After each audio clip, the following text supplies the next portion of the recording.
السلام عليكم ورحمة الله وبركاته. جرجرت وردفتو تخيا الرقاكم السوشيال ميديا خنا رت أركا جرتن أدير خينيا أستاذنا خينيا أستاذ جوار برسيسا يونيفرسيتي دري دواتي كسمتي إمام مسجدا قدادا برسيسوني يولين أستاذوتا ججبتون أما مقالا دري دوا خيسا باهن وريكا جولش كاميني برو أستاذ نواس نزيفان برتوتا إساتي توراني نموت هدو برسيسي الدنيا إسلاما تنافكما جيجرا أستاذ نخينيا جواري نما قرتي أصو ناركان جاي لفرتي وان قد أمتا حجتات سجرو نتقا سلافو غافا جرو فاندول ولي بيتورا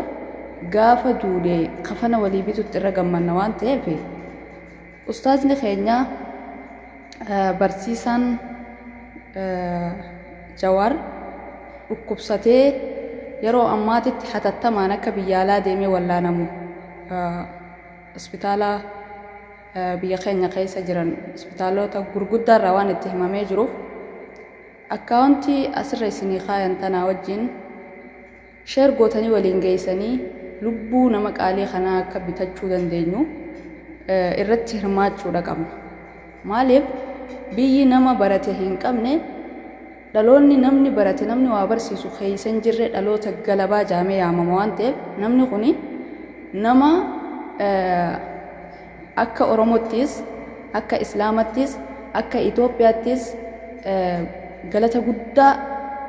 hawaasa addunyaa kanarraa qabu waan ta'eef cinaa dhaabbatamee gara Turkiitti akka deemee akka wallaanamutti himamee waan jiruuf cinaa dhaabbannee akka wallaanamu namuutu sheer godhaa waan qaban irratti hirmaatanii waan qabnu irratti hirmaanne lubbuu barsiisaa keenya guddaa kana akka oolfan